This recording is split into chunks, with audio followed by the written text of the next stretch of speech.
Hola, arrancamos con este análisis donde vamos a desglosar los mecanismos y el tremendo impacto humano que ha tenido el capitalismo a lo largo de la historia. Y lo vamos a hacer ciñéndonos estrictamente a los hechos. A ver, muchas veces hablamos del capitalismo como si fuera solo, no sé, una teoría financiera fría y distante, pero en realidad es el motor invisible que dicta absolutamente todo, cómo interactuamos, cómo trabajamos y cómo vivimos en el mundo moderno. Así que vamos a sumergirnos de lleno en esto y a entender, de verdad, cómo se construyó la estructura de nuestra economía actual. ¡Vamos allá! Pero claro, la gran pregunta es, ¿de dónde proviene exactamente nuestro sistema económico moderno? Resulta súper fascinante pararnos a pensar un momento en los orígenes de esa inmensa realidad en la que todos navegamos cada día. Muchas veces damos por sentado nuestro entorno, ¿verdad? Asumimos que los salarios, los precios, las grandes empresas, bueno, que simplemente siempre han estado ahí de la misma manera. ¿Pero qué va? Toda esta complejísima red de transacciones tiene un punto de partida histórico muy concreto, un momento explosivo que redefinió por completo a la humanidad entera. Y para entender este tema tan colosal, vamos a seguir una hoja de ruta súper clara con 5 pasos muy lógicos. 1. El origen del capitalismo. 2. La propiedad privada y la producción. 3. La burguesía contra el proletariado. 4. La competencia económica. Y 5. Cerraremos analizando la desigualdad y la actualidad. Así de fácil. Empezamos con nuestra primera sección. Número 1. El origen del capitalismo. De los barcos marítimos a las fábricas industriales. Vamos a viajar un momento al pasado para salir de la era feudal y ver cómo cambió el mundo. La progresión histórica de este cambio es, bueno, absolutamente alucinante. Todo empezó a cocinarse a fuego lento entre los siglos XV y XVIII. Imaginemos por un instante esos inmensos galeones cruzando los océanos, abriendo rutas globales para comerciar con especias, sedas, metales preciosos. Todo este incesante comercio marítimo internacional generó una riqueza a una escala brutal, nunca antes vista. Así, durante generaciones y generaciones, familias de comerciantes acumularon cantidades ingentes de capital. Y de repente, al llegar al siglo XIX, claro, todo ese inmenso capital acumulado necesitaba un lugar donde invertirse. Ese dinero fue, literalmente, el combustible que financió las primeras máquinas de vapor, los enormes telares mecánicos y las grandes fundiciones de hierro de la Revolución Industrial. Fue el adiós definitivo a aquel viejo sistema donde los señores feudales y la posesión de tierras lo dictaban absolutamente todo. En esencia, el capitalismo es un sistema económico basado en la inversión de dinero, la producción industrial y, sobre todo, la búsqueda de ganancias. La clave aquí, el verdadero punto de inflexión, es que hubo un cambio de paradigma masivo en la mentalidad humana. O sea, la economía dejó de centrarse en simplemente sobrevivir o en pagarle tributos a un rey para pasar a enfocarse de forma implacable en usar el capital para generar aún más capital. Y todo esto canalizado a través de la industria. Pasemos a la sección 2. Propiedad privada y producción, el motor de la economía. Vamos a echar un vistazo a las reglas del juego que hacen que todo este engranaje tan complejo realmente funcione. A ver, la base absoluta de todo el sistema es una idea que hoy nos parece lo más normal del mundo, pero que en su momento fue una auténtica bomba, la propiedad privada. Básicamente, esto significó arrebatarle el control absoluto a los monarcas y a la nobleza para ponerlo en manos de ciudadanos particulares. La propiedad privada permite a los individuos poseer fábricas, empresas, tierras, máquinas y negocios. De la noche a la mañana, los individuos tenían el derecho legal de ser dueños directos de los medios de producción. Estamos hablando del tremendo poder de poseer enormes instalaciones y la maquinaria pesada necesaria para impulsar el progreso y la innovación, y lo más importante, sin tener que rendirle cuentas a la corona. Y aquí es donde vemos de manera brillante cómo toda esa teoría económica tan abstracta se convierte en pura realidad comercial y tangible. El proceso es tal que así. Paso 1. Invertir dinero para comprar máquinas y contratar trabajadores. Digamos que un empresario audaz arriesga su capital inicial. Paso 2. Fabricar productos. Con esa enorme fuerza laboral operando las máquinas, se producen bienes a gran escala. Miles y miles de productos al día. Paso 3. Vender los productos. Hay que organizar toda la logística para llevar esos bienes a los mercados locales o internacionales. Y finalmente, paso 4. Generar ganancias si las ventas superan los costes. Ese es el objetivo final de todo el esfuerzo. Pero ojo, que esto solo funciona si el dinero que entra por las ventas logra superar la gigantesca inversión inicial y los costes operativos. No es tarea fácil. Ahora bien, este potentísimo motor de producción masiva tuvo consecuencias humanas muy profundas. Entramos en la sección 3, burguesía contra proletariado, el coste humano del motor industrial.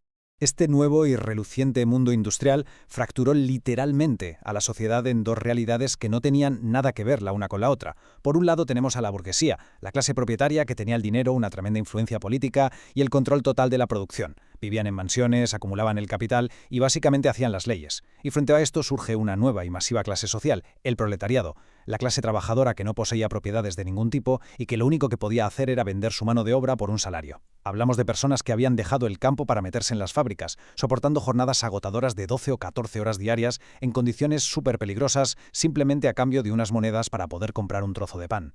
Si comparamos ambas realidades, las diferencias son tajantes y extremas. Es un contraste abismal. Por un lado, la riqueza acumulada de la burguesía, frente a la pobreza absoluta del proletariado.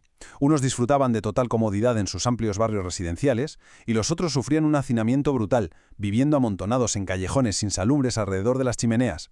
La educación formal era un privilegio exclusivo para unos pocos, algo que contrastaba de forma desgarradora con la dura realidad del trabajo infantil en minas y telares.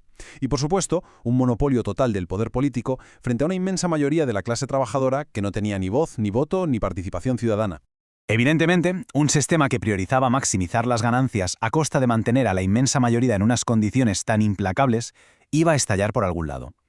Toda esta desigualdad generó inevitables conflictos sociales, oleadas de huelgas, protestas masivas, el nacimiento de los grandes movimientos obreros y un amplio conflicto social generalizado. Es súper importante recordar esto.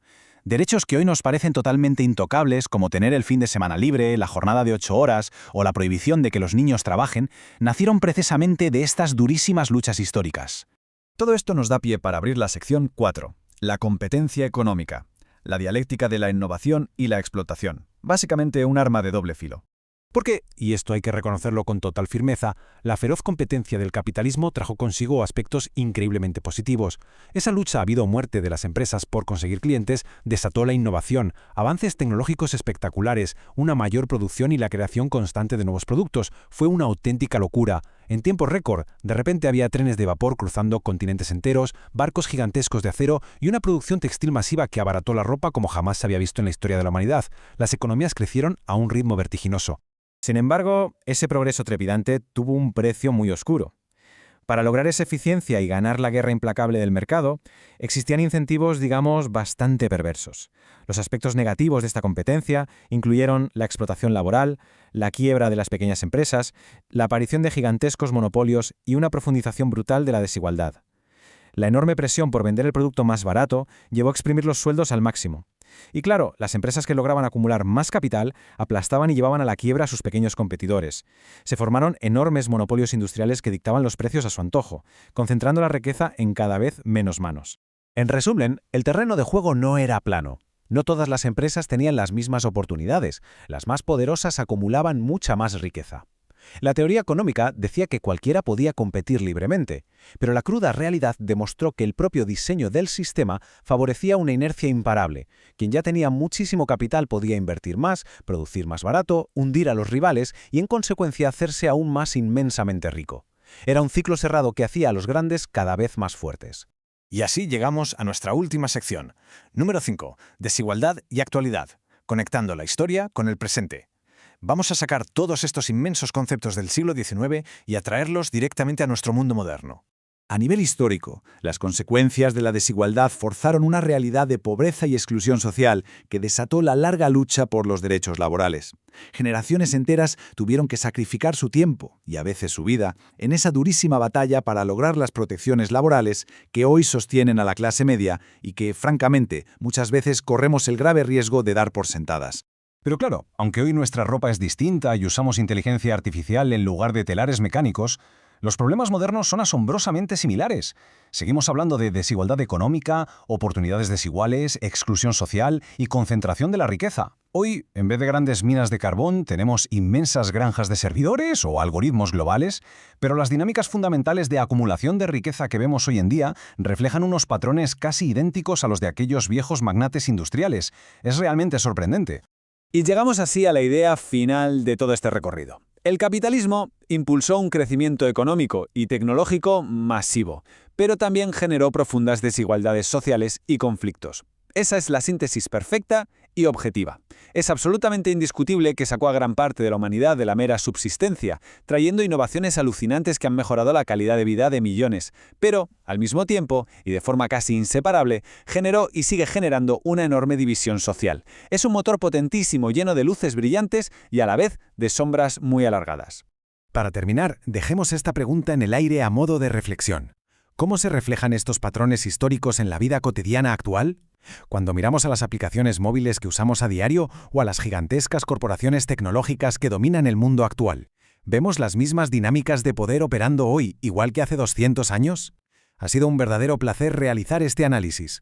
Sigamos siempre cuestionando y observando con mucha atención el mundo que nos rodea. ¡Hasta la próxima!